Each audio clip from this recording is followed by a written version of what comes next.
I'm seeing all over the internet is just videos of Travis dancing with Greta all night, like they're best friends. He goes, oh, that's not Greta. The most fun thing about having Travis out on tour is just like, he would go to the tents and like, give me the tea afterward. Yeah. Like, A stadium show can rehearse every light, costume change, platform movement, microphone handoff, and piano cue, but it cannot rehearse the exact second a bug flies into the singer's mouth or rain makes an instrument play by itself.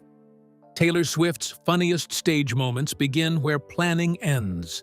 A microphone dies, a heel breaks, a lift refuses to move, or the wrong key arrives before the first lyric. What matters is not that the machinery fails. It is what happens in the next 5 seconds, when Swift must protect the song, direct the crew, calm the crowd, and turn a mistake into a memory when the sound disappeared, but the performance continued.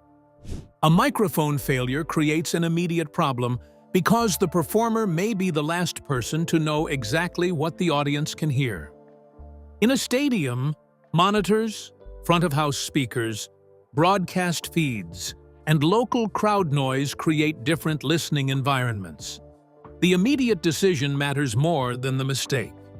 Swift's first task is diagnosis before anyone can fix the hardware. The audience witnesses work that is normally invisible. During an Eras tour stop in Chicago, her handheld microphone stopped cooperating while she addressed the crowd. She tested it, exaggerated her frustration physically, and continued engaging people even when amplification was unreliable. The context changes the interpretation. The silence became visible comedy instead of dead air. Professionalism appears as flexibility rather than denial. A replacement eventually arrived, and Swift's relief gave the malfunction a clean ending. The crew solved the technical problem while she protected momentum on stage. That distinction protects the truth of the moment. The recovery belonged to a system rather than one heroic person. The show survives because communication replaces panic.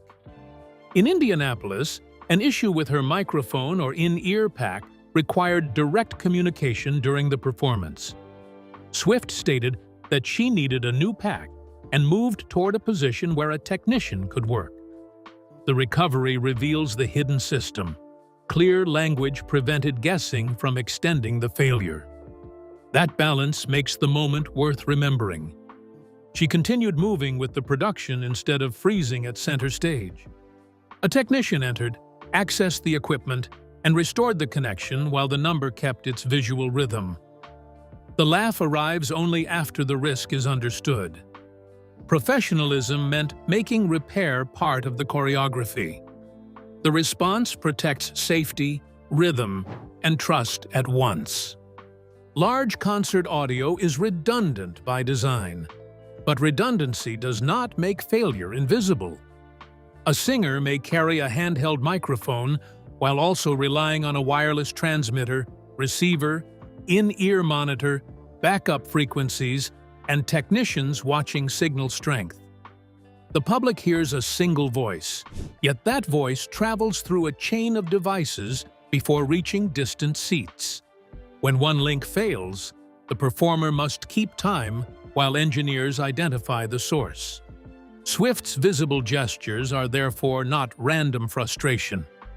They communicate status to several teams at once and reassure the audience that she knows the problem exists. Recovery is partly musical and partly operational leadership. The crowd also needs a different kind of signal. People in the front rows may understand that equipment has failed, while distant seats only see a performer gesturing without hearing the explanation. Big facial reactions and broad movements translate across distance. They buy time, communicate that the interruption is recognized, and turn uncertainty into a shared joke. This is stagecraft serving technical recovery.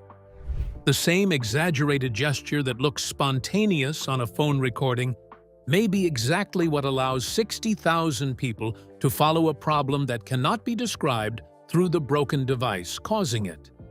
Another small failure occurred when Swift sang an extra phrase without raising the microphone in time. The audience saw the intention but did not receive the sound.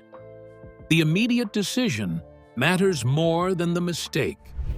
She repeated the phrase correctly and gave the moment the completion it needed.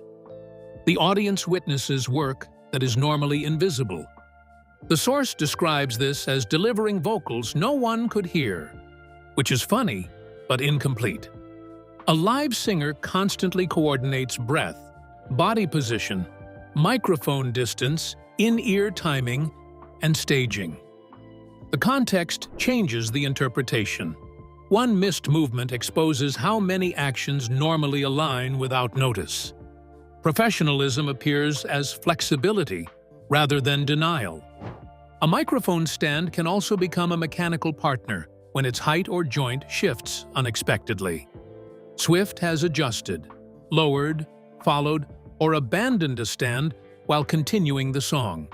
That distinction protects the truth of the moment. Fighting the object would draw more attention than adapting to its movement. The show survives because communication replaces panic. Audio recovery depends on crew members receiving a useful signal from the performer. A glance, hand gesture, spoken request, or movement toward a known service point can identify whether the problem concerns the microphone, pack, monitor, or stand. The recovery reveals the hidden system. The audience may see improvisation, but the team sees a troubleshooting protocol. That balance makes the moment worth remembering. The funniest sound failures are accessible because everyone recognizes the social version of them. A person speaks and realizes the call is muted, the presentation cable disconnects, or a room cannot hear. The laugh arrives only after the risk is understood. Stadium scale enlarges the embarrassment without changing its basic human shape. The response protects safety, rhythm, and trust at once. Swift's response rarely pretends nothing happened. She acknowledges the malfunction enough to bring the crowd into the solution, then moves on once the repair is complete. The accurate version is already entertaining. Recognition releases tension, while restraint prevents the failure from taking over the show. A small failure becomes a shared memory instead of a collapse. Platforms, falls, and the difference between risk and theater.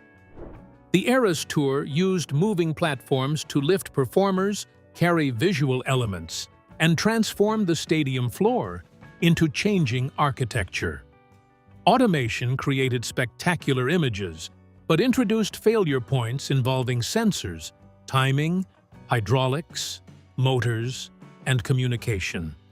The immediate decision matters more than the mistake.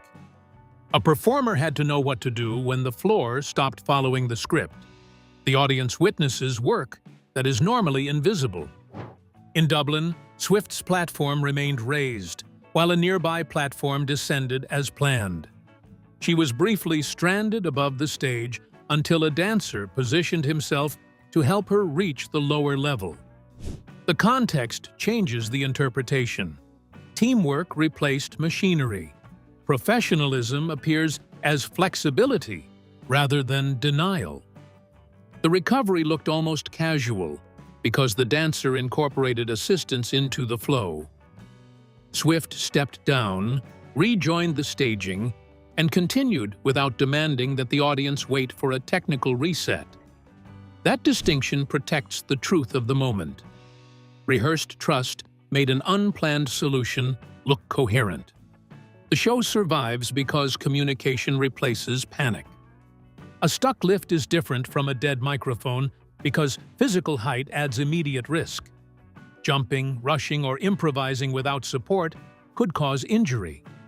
The recovery reveals the hidden system. The best response slowed the dangerous part even while the music continued. That balance makes the moment worth remembering. Earlier tours produced slips and falls when choreography, stairs, props, or dancers converged imperfectly. Swift often rose quickly and re-entered the number. The laugh arrives only after the risk is understood. Speed mattered, but checking balance before moving mattered more.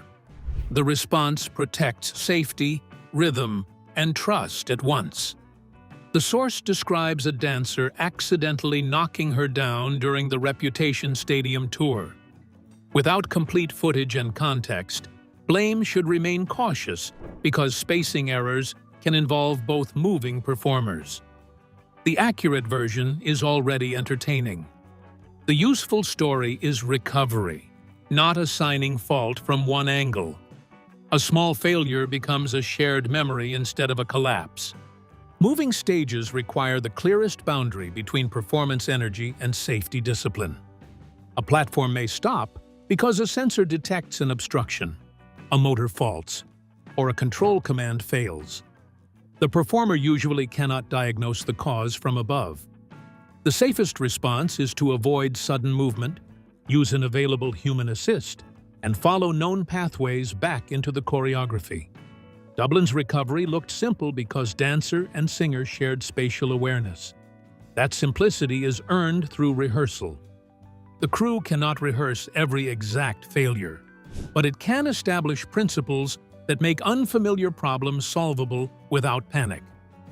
Fall recovery should never be measured only by how quickly a performer stands. Adrenaline can hide pain, and the instinct to continue may conflict with the need to assess an ankle, wrist, head, or back. A touring production needs off-stage medical staff and clear authority to stop a number if injury is suspected. Swift's rapid recoveries look impressive, but the healthiest lesson is not that professionals ignore pain. It is that teams create enough observation and support to distinguish a harmless stumble from an event requiring intervention. The show matters, but no single transition is worth permanent damage. A glowing golf club routine during blank space created a smaller self-inflicted mistake when the prop struck Swift. She broke character briefly, registered the surprise, and returned to the staged destruction around her. The context changes the interpretation. The mishap was funny because the fictional villain was momentarily defeated by her own weapon. Professionalism appears as flexibility rather than denial. Props demand spatial awareness that changes when adrenaline and costume restrict movement.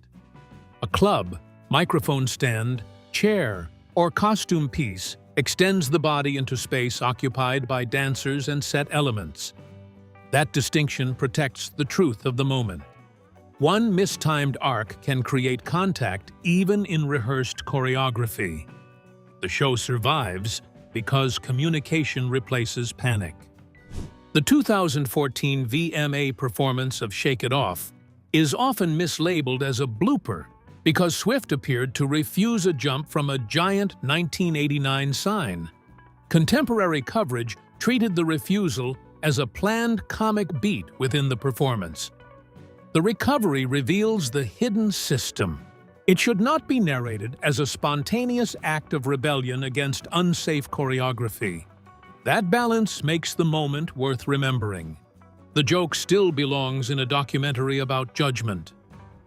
Swift looked at the drop, rejected the expected leap, and chose stairs while the arrangement paused for the gag. The laugh arrives only after the risk is understood. Planned theater imitated the logic of a real safety decision. The response protects safety, rhythm, and trust at once. Separating scripted risk from actual malfunction protects credibility. A compilation becomes weaker when every funny beat is sold as an accident. The accurate version is already entertaining. The audience can enjoy choreography and bloopers without confusing the two. A small failure becomes a shared memory instead of a collapse. The physical recoveries show the value of ensemble awareness. Dancers, Stage managers, technicians, and Swift monitor one another because no automated system can predict every failure. The immediate decision matters more than the mistake. A live show stays safe when people remain more responsive than the machinery. The audience witnesses work that is normally invisible. Audience chaos and the intimacy of imperfection. Not every disruption comes from equipment. A flying insect entered Swift's mouth during an outdoor show while she was speaking. The context changes the interpretation. The interruption was tiny enough to be absurd and unavoidable enough to defeat all preparation. Professionalism appears as flexibility rather than denial. She admitted what had happened, reacted with disgust and humor, then resumed. Trying to disguise the moment would have been impossible in a stadium full of cameras. That distinction protects the truth of the moment. A direct acknowledgement ended the mystery quickly. The show survives because communication replaces panic. Fans also throw objects toward stages, sometimes as gifts and sometimes without understanding the danger. Swift has reacted to items that landed near her, including novelty money bearing her image. The recovery reveals the hidden system. A funny gift can still create a tripping hazard or distract a performer at the wrong second. That balance makes the moment worth remembering. The safest concert culture keeps objects off the stage unless an artist explicitly creates a controlled exchange. Security cannot predict the weight, edge, or intention behind something moving through the air. The laugh arrives only after the risk is understood. Admiration does not make throwing harmless. The response protects safety, rhythm, and trust at once. Crowd participation can create musical mistakes more gently. Fans sing alternate lyrics, shout expected phrases, or react so loudly that performers lose an acoustic cue. The accurate version is already entertaining. The resulting laughter belongs to the relationship between stage and audience. A small failure becomes a shared memory instead of a collapse. A live crowd also becomes a backup communication network.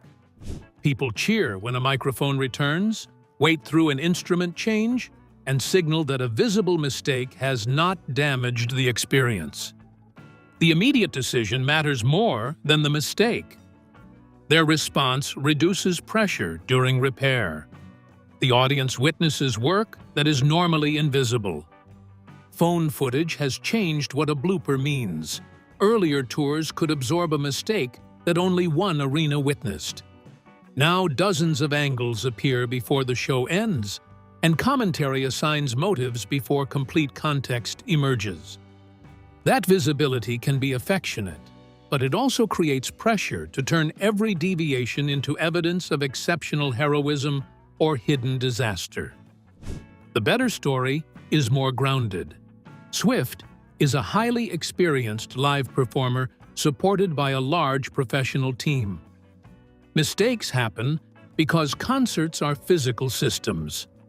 Her skill appears in proportionate response, not in the fantasy that nothing can affect her. Ethical editing matters as much as factual narration.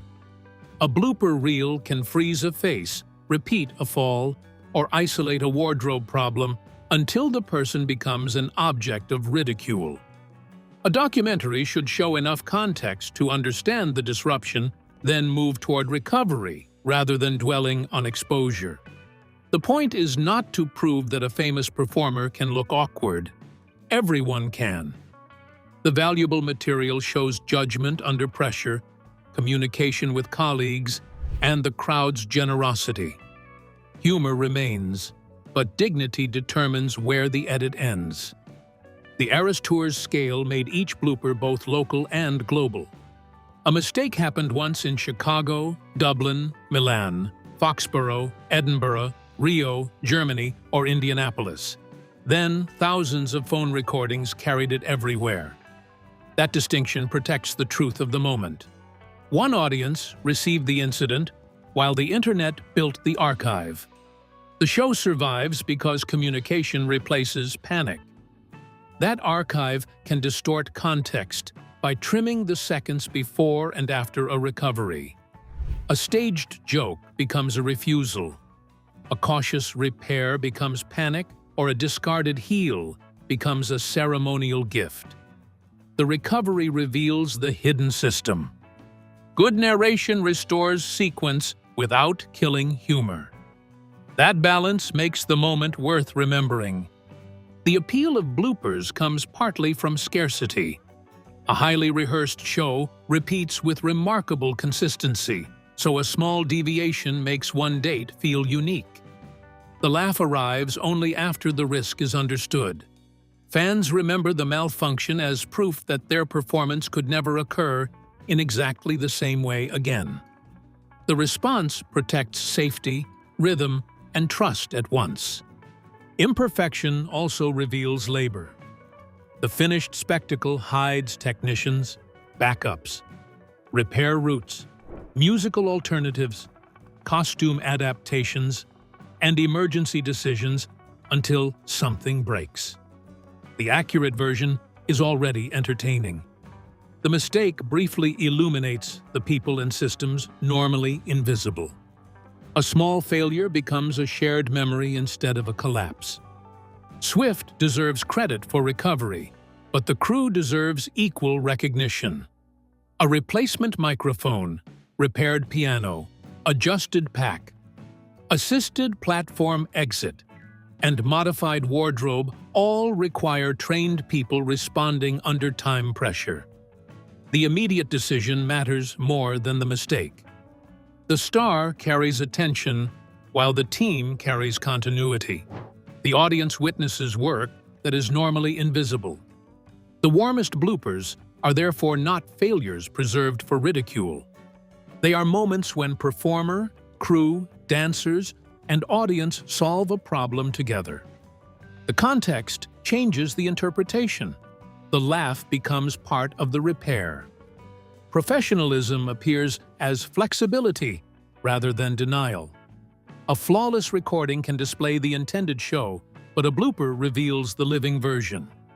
The singer listens, decides, communicates, and trusts others in real time.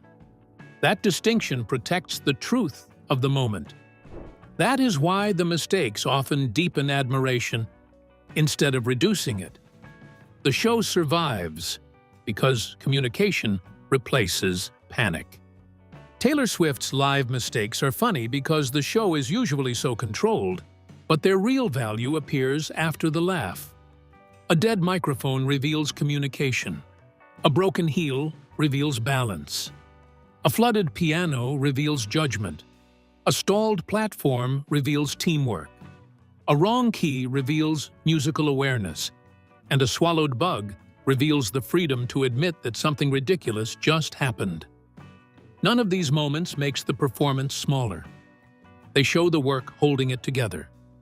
Perfection can impress a stadium, but recovery creates intimacy.